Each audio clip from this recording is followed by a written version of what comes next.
안녕하십니까. 서울지방경찰청 지능범죄수사대 지능상의관입니다. 먼저 고 김광석 부인 명예훼손 고소사건 브리핑을 하기 전에 사건의 배경에 대해서 설명드리겠습니다. 피해자가 고소한 사건의 배경은 다음과 같습니다. 영화 사례 부분은 고 김광석과 피해자가 결혼하기 전인 1988년경 발생한 사건으로 지금으로부터 30년 전의 일입니다. 김광석 음원 저작권 관련 부분은 1996년 1월 6일 김광석이 사망하자 피해자와 김광석의 가족 간에 김광석 음원에 대한 저작권 문제가 발생하여 2008년도 대법원 판결이 나오기 전까지 다툼이 지속되었습니다. 피해자 딸 사망 부분은 91년 5월 30일 고 김광석과 피해자 사이에 태어난 딸이 2007년 12월 18일 폐질환으로 사망한 사건이 부합될 것입니다. 또한 영화 김광석은 2017년 8월 30일에 개봉하여 같은 해 11월 23일경까지 CGV 등 231개 영화관을 통해 상영되었으며 이후 IPTV, KBTV 인터넷 통해 방영이 되었습니다. 피해자 A는 2017년 9월 21일 서울중앙지검 앞 노상에서 불특정 다수인을 상대로 기자회견을 했으며 17년 7월 25일부터 26전까지 9월 자신의 페이스북 및 인터넷 기사에 피해자와 관련된 내용을 게시하였습니다.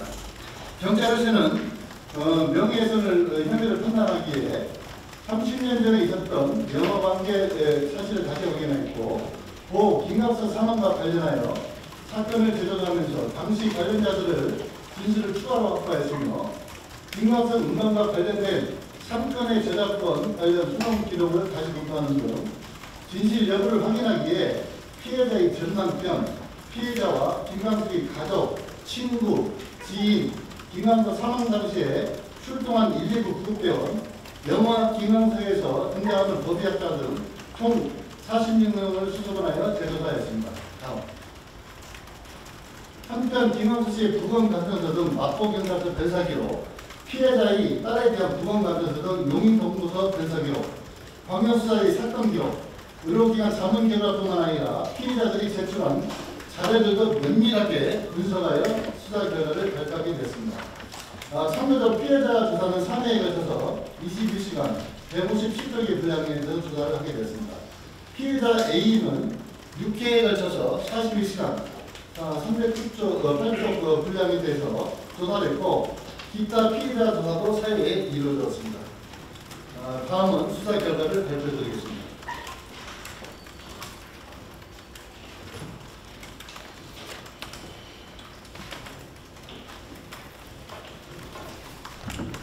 지금부터 고 김광석 부인에 대한 명예훼손 등 고소사건에 대한 수사 결과를 발표하겠습니다. 서울지방청 지능범죄수사대에서는 고 김광석 부인 S가 피의자 A 등 3명에 대해 허위사실 적시 명예훼손 및 모욕, 무고 등으로 고소한 사건을 수사하여 영화감독교 기자인 피의자 A 관련 명예훼손은 기소의견, 무고는 불기소의견, 영화사 대표인 피의자 B와 영화사 제작이사인 피해자 C 관련 명예훼손 혐의는 기소의견, 고 김광석 형인 피해자 D 관련 명예훼손 및 무고 혐의는 불기소 의견으로 서울지방경찰청에 사건을 송치 예정입니다. 피해자 S의 고소 의제는 피해자들이 영화 김광석 기자회견, 페이스북, 인터넷 뉴스 등을 통해 피해자 S가 하나, 김광석을 살인한 핵심 혐의자이다. 둘, 강압으로 김광석의 저작권을 시댁으로부터 빼앗았다. 셋, 딸을 방치하여 죽게 하였거나 살인 혐의자다. 4. 9개월 된 영아를 살렸다는 허위사실을 적시하여 명예를 훼손하고 피해자 A는 피해자 S를 채땡땡 악마로 자칭하여 모욕하였으며 피해자 A와 D는 피해자 S를 유기치사 및 소송사기로 서울중앙지검에 고발하여 무고하였다는 내용입니다. 먼저 수사 진행 경과에 대해서 말씀드리겠습니다. 17년 11월 14일 서울지방경찰청 민원실의 명예훼손, 모욕, 무고 등의 혐의로 고소장이 접수되었고 같은 날 16일 지능범죄수사대에 사건이 배당되어 수사를 착수하였습니다. 6개월 동안 피해자를 비롯한 영화에 출연한 교수, 김광석 사망 당시 출동한 112 구급대원 및 구검이 피해자 S 및 김광석의 가족 및 지인 등 관련자 46명을 조사했으며 김광석 및 피해자의 딸인 이 부분감사 등 변사기록, 서울지방경찰청 광수대의 수사기록, 김광석 음반 저작권 관련 3건의 수송기록, 의료기관 자문결과서, 진흥위원회 회신, 한국음악저작권협회 회신 내용, 피해자 A가 취재한 자료 등을 종합적으로 검토하여 수사를 진행하였습니다. 다음으로 수사 결과를 말씀드리겠습니다. 먼저 허위사실 적시에 의한 명예훼손 수사 결과입니다. 피해자들은 영화 김광석 기자회견, 페이스북, 인터넷 기사 등을 통해 피해자 S가 하나, 김광석을 살인한 핵심 혐의자다. 둘, 강함으로 김광석의 저작권을 시작으로부터 빼앗았다. 셋, 딸을 방치하여 죽게 하였거나 살인한 혐의자다. 넷, 부결된 영화를 살해했다는 내용을 적시하였는데 그 진실성 여부, 적시한 사실을 믿을 만한 상당한 이유가 있었는지 여부 등을 종합적으로 고려하여 다음과 같은 판단을 내렸습니다. 첫 번째로 피해자 S가 김광석을 살인한 핵심 혐의자라고 적시한 부분에 대해서 말씀드리겠습니다. 피해자 ABC는 영화 김광석에서 피해자를 68회에 걸쳐 등장시키면서 이를테면 뒤에서 이렇게 감았거나 아내에 대해 혐의점을 두고 조사하지 않은 것은 중요한 실체 등의 내용을 적시하였습니다. 또한 피해자 A는 영화 상영 기간 중 자신의 페이스북에서 영화 김광석을 통해 타살 주요 혐의자라고 지목한 S라고 게시를 하였고 라디오에 출연하여 100% 타살이다. 연약한 여자의 몸으로 혼자서 어떻게 그러느냐 의문을 제기할 수 있는데 당시 현장에 전과 10범 이상 강력범죄 경력이 있는 부인의 오빠가 계셨다 라고 발언하였습니다. 피해자 A는 17년 9월 20일 기자회견에서 뒤에서 누군가 목을 조를 때 생기는 흔적과 동일 99%의 팩트와 확신으로 S와의 소송을 자초 의혹이 있는 살인 혐의자가 백두대로를 활보라고 기자회견을 하였고 페이스북과 인터넷 기사에서 김광석을 줄인 살인범이 활보, 김광석 변사사건 핵심 혐의자, 자신이 불륜이 드러나 이혼당할 위기에 처하자 남편을 살해한 것이 아니냐 내용을 게시하였습니다. 허위사실 적시에 의한 명예훼손에 있어 대법원은 간접적인 우회적인 표현에 의하더라도 그 표현이 전 취지에 비추어 그와 같은 사실의 존재를 암시하고 이로써 특정인의 사회적 가치 내지 평가가 침해될 가능성이 있을 정도의 구체성이 있으면 의견 제시가 아닌 구체적 사실 적시에 해당한다고 판결한 바 있습니다. 이러한 법리와 주의 사정을 바탕으로 볼 때 경찰은 피해자들이 구체적 사실을 적시했다고 판단하였습니다. 또한 피해자의 적시한 사실의 진실성 여부에 있어 김광석의 보험 가능성 및 사망 진단서의 질식사의 일반적 형태이며 외상 등이 없고 좌우측 손목에 오래된 한 줄의 흉터가 발견되어 있으며 의사 또는 자살로 판단한 점, 김광석 사망 직전에 작성한 일기장 및 팬카페, 대화방 글에서 불안한 심리 상태를 나타내고 있었던 점,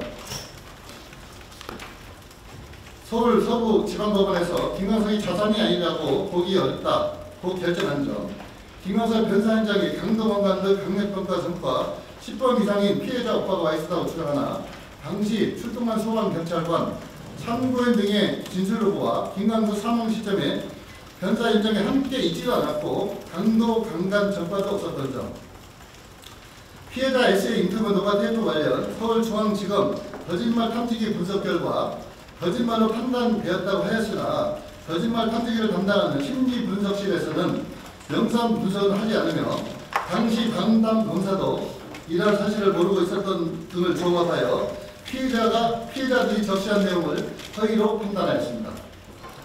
두 번째로 피해자 S는 강압으로 김광석의 저작권을 시대으로 빼앗았다는 부분에 대해서 말씀드리겠습니다. 피해자 ABC는 영화 김광석에서 그녀는 시대으로부터 음악 저작권까지 모조리 빼앗아냈다. 며느리의 폭언에 못 이겨 넘겨주었다고 적시하였고 피해자 A는 기자회견, 페이스북, 인터넷 기사에서 시부모의 욕설을 서슴지 않으며 남편의 저작권을 빼앗아내는 악마, 협박, 악마의 얼굴하고 가로챈 저작권 등 구체적 사실을 적시하였습니다. 피해자들이 적시한 사실의 진실성 여부와 관련하여 김광석이 부친 F에게 모든 저작권을 양도하겠다는 내용의 증여계약서를 작성한 적이 없었던 점. 96년 6월 26일 피해자와 F 간의 저작권 합의 과정 중 가압이 있었다고 불만한 아무런 증거도 없었다는 점. 공원의 12월 7일 서울중앙지방법원에서 저작권 합의가 가압에 의해 체결했다고 인정할 만한 아무런 증거가 없다고 판결한 점. 또한 대법원에서 시댁이 아닌 피해자 S와 피해자 딸 E에게 저작권이 상속되었다는 취지로 판결한 점. 서울 서부지방법원에서 김광석 저작 인정권을 피해자 S와 딸 E에게 공동으로 상속한 것으로 보일 뿐 저작권을 시댁으로부터 빼앗았다고 볼 수 없다고 결정한 점 등을 종합하여 피해자들이 적시한 사실을 허위로 판단하였습니다. 세 번째로 피해자 S가 딸을 방치해 죽게 하였거나 살인 혐의자라고 적시한 부분에 대해서 말씀드리겠습니다. 피해자 A는 기자회견에서 공소시효가 남아있는 이의 타살 의혹이 있는 살인 혐의자가 백주 대로를 활보 등 내용을 적시하였고 자신의 페이스북 인터넷 기사에서 김광석과 이 분유의 죽음은 100% 진실을 밝혀야 타살 주요 혐의자로 지목한 S의 해외 도피 우려, S에 대한 수사 착수 불가피 등의 내용을 기재하여 구체적 사실을 적시하였습니다. 피해자가 적시한 사실의 진실성 여부 관련 이 부검감정서상의 사인을 폐질환으로 판단한 점. 이 사망 직전 피해자가 3차례 병원에 데려갔었고 병원에서 단순 감기로 처방받아 의사가 아닌 피해자 S가 폐렴 증상을 예측하기 어려웠던 것으로 확인되는 점. 서울 광수대와 서울중앙지검에서 피해자 S에 대한 유치사 살인죄에 대하여 혐의 없음 처분을 한 점. 또한 서울 서부지방법원에서 피해자 S가 이를 유기하여 사망에 이르게 하였거나 살해하였음을 인정하기 어렵다고 결정한 점 등을 종합적으로 고려하여 피해자가 A가 적시한 사실을 허위로 판단하였습니다. 네 번째로 피해자 S가 9개월 된 영아를 살았던 부분에 대해서 말씀드리겠습니다.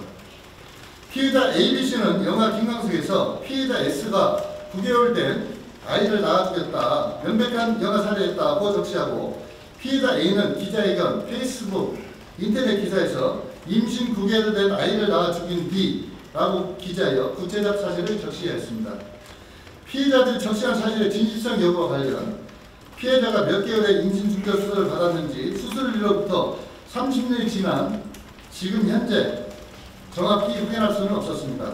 다만 참고인들의 진술 내용, 산부인과 병원에서 임신 중절 수술이 이루어진 점, 의료기관 자문결과 등을 고려할 때 임신 9개월, 영아 살해했던 사실을 증명하는 객관적이고 합리적인 증거가 없어 적시 사실을 허위로 판단하였습니다. 다음으로 피해자들이 적시한 사실을 진실로 믿을 만한 상당한 이유가 있었는지 여부에 대해서 말씀드리겠습니다. 하나는 범죄 보도로 인해 피해자가 입게 될 피해 정도가 매우 심각할 경우 비록 그 진상을 규명하기 위하여 상당한 기간 동안 자료를 수집하거나 관련자들을 접촉하는 방법으로 취득한 정보에 기초하여 의문을 제기하더라도 합리적인 자료나 근거에 의하여 뒷받침하여야 하며 무죄 추정의 원칙에 입각하여 유죄의 암시 인상을 주는 용어나 표현, 특히 단정적 표현을 사용해서는 안 된다고 보고 있습니다.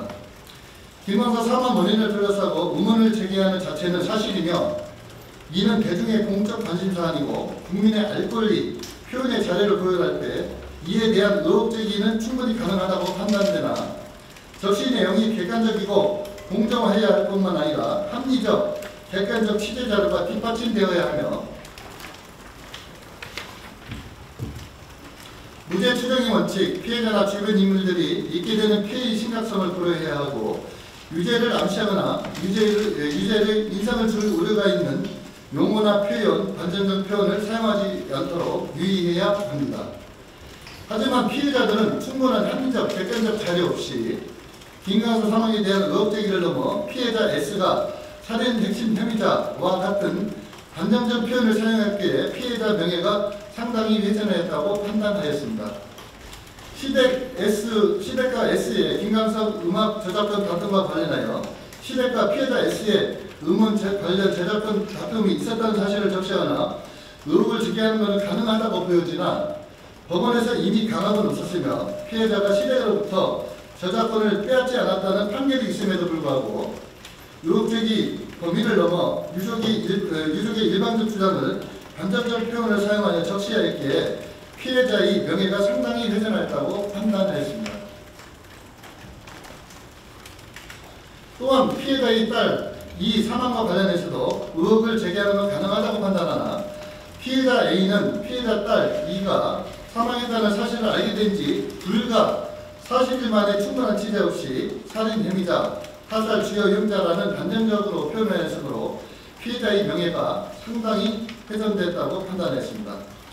마지막으로 피해자가 영아를 살해했다고 적시한 내용은 피해자가 김광석과 결혼하기 전의 일인 점, 김광석의 사망사건과 아무리 관련이 없는 순수한 사적 영역에 해당한다는 점, 임신 중절 수술을 한 것을 마치 영아를 낳아 살해한 것처럼 단정적으로 표현한 점 등을 볼 때 여성인 피해자 개인의 명예를 심각하게 훼손한 행위로 판단하였습니다. 이와 같은 사실들을 종합해 볼 때 피해자들이 객관적인 합리적인 자료나 근거 없이 허위 사실을 적시하여 진실로 믿을 만한 상당한 이유가 없다고 판단하였습니다.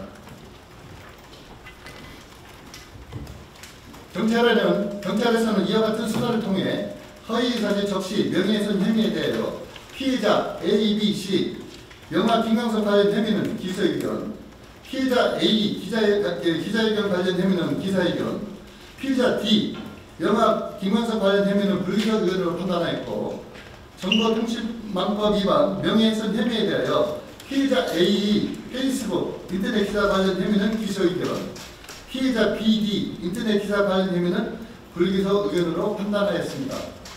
다음은 모욕죄에 대한 수사 결과를 말씀드리겠습니다.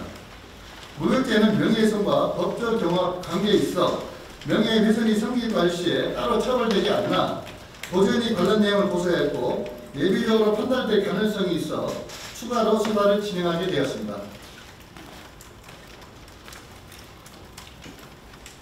피해자 A는 피해자에 대하여 영화 김광석 시사회장에서 영화 김광석 취재, 제작하며 또 다른 책 땡땡을 목격했다고 말하고 자신의 페이스북 및 기자회견에서 더 두려운 것 그녀가 악마의 얼굴을 하고 악마의 비행이라는 내용을 게시하였습니다. 경찰은 피해자에 대한 조사 결과 기존의 모욕죄 판례 등을 종합적으로 검토하여 피해자 A에 대해서 기소의견으로 판단하였습니다. 마지막으로 무고죄에 대한 수사 결과를 말씀드리겠습니다. 17년 10월 6일 서울중앙지방검찰청은 피해자에 대한 살인 및 유기치사 혐의와 관련하여 불기소 혐의 없음으로 처분하면서 무고 혐의도 인정하기 어렵다고 판단했습니다. 따라서 경찰에서는 검찰이 무고 판단 이후에 새로운 증거가 추가로 발견되지 않았고 특별한 사정이 변경도 없어 피해자 A, D 무고 혐의에 대해서도 불기소 의견으로 판단했습니다. 이상으로 수사 결과를 마치겠습니다.